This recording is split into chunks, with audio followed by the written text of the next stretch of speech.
وَلَقَدْ جَاءَكُم مُّوسَىٰ بِالْبَيِّنَاتِ ثُمَّ اتَّخَذْتُمُ الْعِجْلَ مِن بَعْدِهِ وَأَنتُمْ ظَالِمُونَ۔ اور یقیناً تمہارے پاس موسیٰ واضح نشانیوں کے ساتھ آئے، پھر بھی تم نے ان کے بعد بچھڑے کو معبود بنا لیا، حالانکہ تم ظالم تھے۔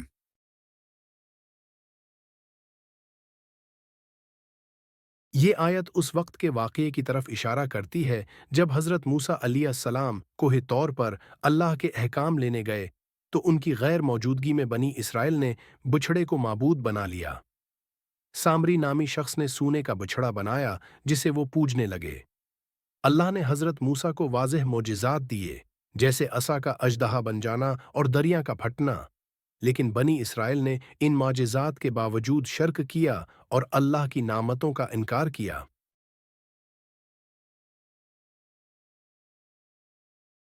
اللہ تعالیٰ اس آیت میں بنی اسرائیل کے شرک اور نافرمانی کو بیان کرتے ہیں۔ حضرت موسیٰ کے معجزات۔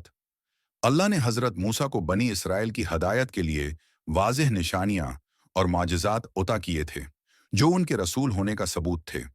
بچھڑے کی عبادت۔ حضرت موسیٰ کی غیر موجودگی میں بنی اسرائیل نے سامری کے کہنے پر بچھڑے کی عبادت شروع کر دی، جو کہ اللہ کی وحدانیت کے خلاف تھا۔ ظلم۔ آیت میں لفظ ہے ظالمون استعمال کیا گیا ہے، جو اس بات کی نشاندہی کرتا ہے کہ انہوں نے اللہ کے حکم کے برخلاف چل کر اپنی جانوں پر ظلم کیا۔ ایمان کی کمزوری۔ بنی اسرائیل کے اس فعل سے ان کی ایمان کی ہے کمزوری اور اللہ کے احکامات سے دوری کا پتہ چلتا ہے۔ یہ آیت ہمیں یہ سمجھاتی ہے کہ اگرچہ اللہ کی طرف سے ہدایت اور معجزات آ جائیں، تب بھی بعض لوگ اپنے نفس کی خواہشات کی وجہ سے گمراہی کا شکار ہو جاتے ہیں۔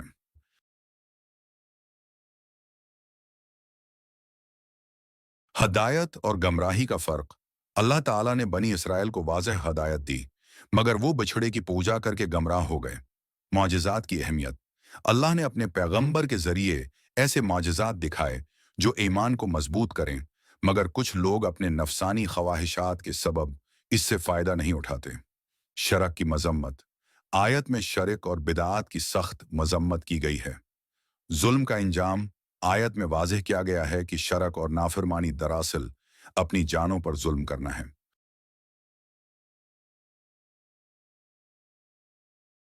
حضرت موسیٰ علیہ السلام کا معجزات کے ساتھ آنا، بنی اسرائیل کا بچھڑے کو معبود بنانا، اللہ کی وحدانیت کا انکار اور شرک، ایمان کی کمزوری اور ظلم کا ارتکاب، اللہ کی نشانیوں کو نظر انداز کرنا۔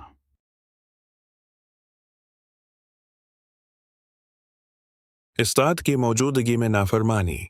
جیسے ایک استاد طلباء کو نصیحت کرے اور سبق دے، مگر جب وہ تھوڑی دیر کے لیے کلاس چھوڑ دے تو طلباء استاد کی ہدایات کو بھول جائیں۔ بنی اسرائیل نے بھی حضرت موسیٰ کی عدم موجودگی میں ایسا ہی کیا۔ دوست کا مشورہ نظر انداز کرنا۔ جیسے ایک دوست دوسرے کو اچھا مشورہ دے مگر وہ دوست اپنی خواہش کے پیچھے چل کر نقصان اٹھا لے، بنی اسرائیل نے بھی اللہ کی ہدایت کو چھوڑا۔ والدین کی بات کو نہ ماننا۔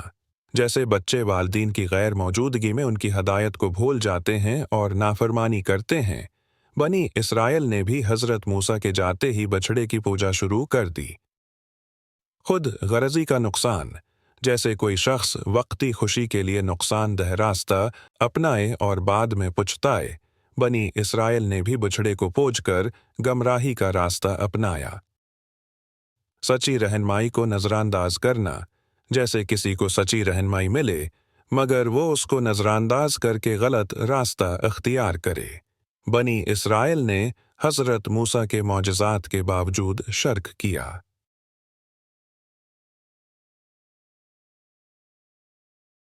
آج کے دور میں بھی بہت سے لوگ دنیاوی خواہشات کے پیچھے چل کر اللہ کی ہدایت کو نظر انداز کر دیتے ہیں۔ یہ آیت ہمیں سبق دیتی ہے کہ ہمیں ہمیشہ اللہ کے احکام کی پابندی کرنی چاہیے اور دنیاوی لذتوں اور نفسانی خواہشات کی وجہ سے حق کو چھوڑنا نہیں چاہیے۔ اس آیت میں ہمیں اللہ کی وحدانیت اور اس کی رضا پر قائم رہنے کی تعلیم ملتی ہے۔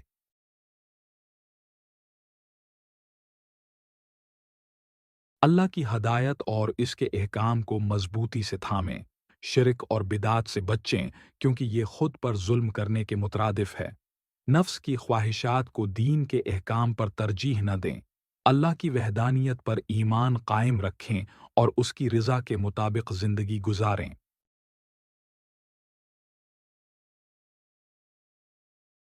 یا اللہ، ہمیں ہر قسم کے شرک اور بدعات سے محفوظ رکھ اور ہمیں اپنی وحدانیت پر ایمان میں مضبوطی عطا فرما، آمین۔ اے اللہ، ہمیں تیری طرف سے آئی ہوئی ہدایت پر ثابت قدم رکھ اور ہماری خواہشات کو تیرے احکام کے تابع کر دے، آمین۔